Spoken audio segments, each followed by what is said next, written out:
ભરૂચ જિલ્લાના આમોદ તાલુકાના દાદાપુર ગામ પાસેથી પસાર થતી ઢાઢર નદીમાં હજારો માછલાઓના રહસ્યમય મોતને પગલે સમગ્ર પંથકમાં ભારે ચકચાર મચી જવા પામી છે.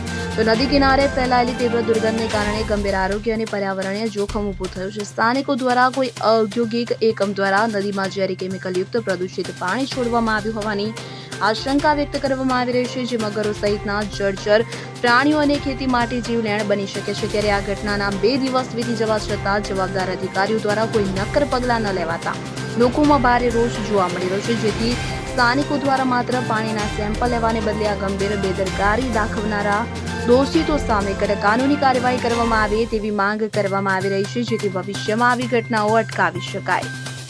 સરપંચ, આજે જૂના દાદાપુર ગામની અંદર હજારો માછલીઓ વેચી થઈ છે અને તેમના મૃત્યુ જાય છે, તે બાબતને લઈ આ અવારનવાર કેમિકલયુક્ત પાણી છોડવાના કારણે હજારો કરોડો લાખો તો મિલિયનની અંદર હશે મચ્છી મરી જાય છે. એટલી મચ્છી જાય છે અને આજુબાજુના આમોદના જે માછીમારા ખરા ને એ અહીંયાથી મચ્છી 7 થી 8 નાવરી લઈને આ મચ્છી મરેલી જીવતી એ બધી લઈ જાય છે અને આગળ પહોંચતી કરે. સુરત છે, ભરૂચ છે, બધે પહોંચતી કરતા હશે.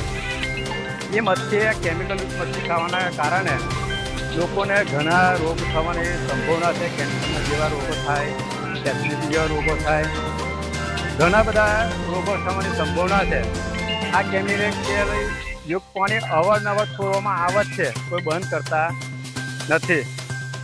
આ તંત્ર કોઈ એની સામે કોઈ જોતું નહીં. આ નદી સામે કોઈ જોવાય નહીં આવતું, કોઈ સેમ્પલ લેવાય નહીં આવતું. કોઈ તંત્ર કોઈ ક્વોલિટી કંટ્રોલવાળા કે કોઈ બી અધિકારી અત્યાર સુધી વારંવાર એક વખત રજૂઆત હોય કરેલી છે કે કેમિકલયુક્ત પાણી છોડે છે. ખાલી આવીને એક વખત નાહી ગયેલા મંત્રા બીજું કહેતી અત્યાર સુધી બીજા કોઈ આવ્યા નથી. સરપંચ, આ પાણી કેટલાક લોકો પીવાની અંદર ઉપયોગ કરતા હશે? આ પાણી તો ખેતીમાં પાણી ઉપયોગ કરે. ખેતી જે ફળદ્રુપ જમીન છે ને તે જમીન પણ બગડે. એનાથી શાકભાજી બનાવે છે, શાકભાજી લોકો ખાતા હોય કેમિકલયુક્તવાળી શાકભાજી. એટલે આ શાકભાજી કેમિકલયુક્ત શાકભાજી ખાવાથી ઘણા રોગો થાય, એવા લોકો પીડિત થાય એવું છે. એના કારણે હું આજે નદી કિનારે જોવા આવ્યો કે કેટલું કેમિકલયુક્ત. મને ગામ લોકોએ કીધું કે બહુ મચ્છી મરી જાય, કાચબાથી નદી ભરી જતી. એના કારણે ખરેખર આજે તમે તમારી નજર સામે દેખશો કે મચ્છી જાય છે 5 કિલો 10 કિલો નંગ મરેલા. આવા હજારો જીવ મરી ગયા છે. બીજી કઈ જાતિઓ અહીંયા પાણી પીવા આવે છે? જાતિ તો વાંદરા છે, મોર છે, બધા જ પક્ષીઓ છે. અને એમાં એ હોય અમને નહીં દેખાતા. આ મગરો તો અહીંયાથી આજે આ સ્થિતિ પર અમે ઊભા રહ્યા હતા, અહીંયા ઊભું ના રહેવા તરત મગર આવીને આપણે ખેંચી જાય એવી સંભાવના છે.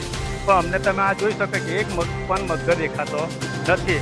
ના મચ્છી તમે તરફથી લાવી જોઈ શકો છો તમે નથી કે હજુ તો કેટલી મચ્છી મરી જશે. હજુ આ તંત્ર ધ્યાન નહીં આપે તો. રંગુની જાકીર સાથે CN24 ન્યૂઝ ભરૂચ. હવે જુઓ દેશ દુનિયાની તમામ ખબરો તમારી આંગળીના ટેરવે.